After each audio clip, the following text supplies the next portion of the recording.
venons de quitter les parcelles d'igname et de manioc bordées d'espèces fruitières telles que l'oranger sur des sols incultes au départ.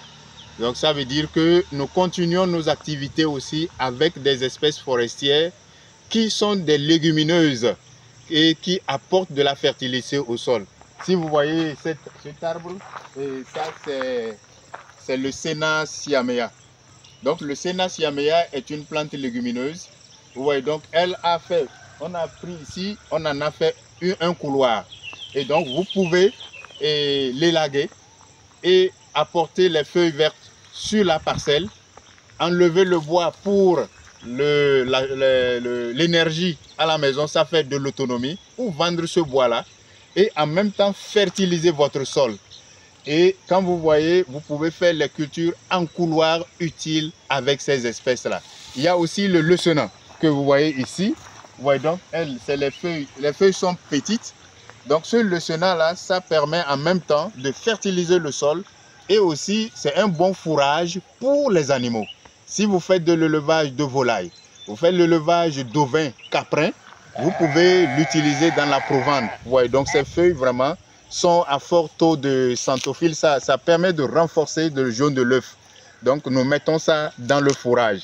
On verra aussi d'autres espèces que nous recyclons, que nous enseignons, que nous diffusons dans les communautés avec les producteurs, les productrices pour qu'elles puissent vraiment rentabiliser les productions agricoles.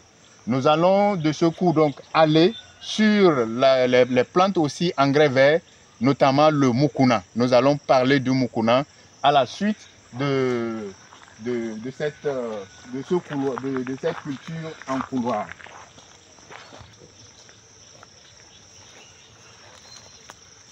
Vous voyez, donc c'est notre champ de mukuna. Ici, nous avons planté le mukuna pour des objectifs agroécologiques, pour des finalités écologiques, pour des finalités de fertilisation de sol. Le mukuna par essence donc est une culture légumineuse mais herbacée, contrairement au Senna siamea qui est une légumineuse mais arbustif.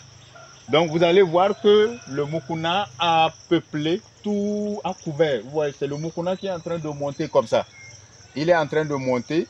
Et donc, si vous avez donc des plantes tout autour, le mukuna va monter et vous produire aussi des graines. Mais ceci, ça permet aux paysans de réduire drastiquement l'utilisation des engrais chimiques de synthèse. Et donc, quand vous avez ça, il suffit d'enfouir ça. Si vous enfouissez ça vert comme ça, on dit que vous avez fait de l'engrais vert. Donc, l'engrais vert consiste donc à cultiver une plante verte comme ça, comme le mukuna, comme le pueraria, et vous l'enfouissez vert pour qu'il donne un potentiel humique au sol. Mais si vous le laissez jusqu'à 3 mois après, parce que le cycle c'est 3 mois et demi, 3 mois plus tard, ça va donner des graines. Donc, vous pouvez reproduire les graines. Et donc, quand vous récoltez les graines, il reste donc les lianes ou un mulch qui couvre le sol. Et donc, vous pouvez broyer ce mulch-là et donner encore du potentiel organique à votre sol. Et donc, ça vous permet de réduire 2 ou 3 fois de moins les coûts d'engrais. Aujourd'hui, les engrais coûtent 18 000 francs CFA. 18 000 francs, un sachet de 50 kg. Alors que pour 1 hectare, il faut utiliser 300 kg à 400 kg pour vraiment avoir un rendement avec des engrais de synthèse. Si vous avez 300 kg, 600 kg et 500 kg, vous êtes au-delà de 200 000 ou 300 000 de charges pour les engrais seuls. Mais avec le mukuna, vous ne pouvez dépenser que 5 000, 6 000 et vous avez votre engrais totalement. Et donc, vous voyez donc l'écart. L'écart est très grand en matière donc de réduction des charges et ça permet donc d'optimiser les rendements et de maintenir le sol en vie. Et vous allez voir que l'élément clé que nous essayons donc de présenter au niveau des changements climatiques ou des effets des changements climatiques, c'est l'effet du protoxyde d'azote, le N2. Donc l'effet du protoxyde d'azote, c'est lui qui est un élément réchauffant dans le sol. Et donc c'est pourquoi nous disons que les engrais de synthèse, avec leur teneur en protoxyde d'azote, ne sont pas résilients vis-à-vis du climat.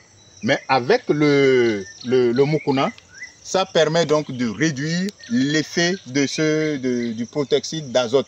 Ça permet également de tuer tout ce qu'il y a comme espèces végétales autour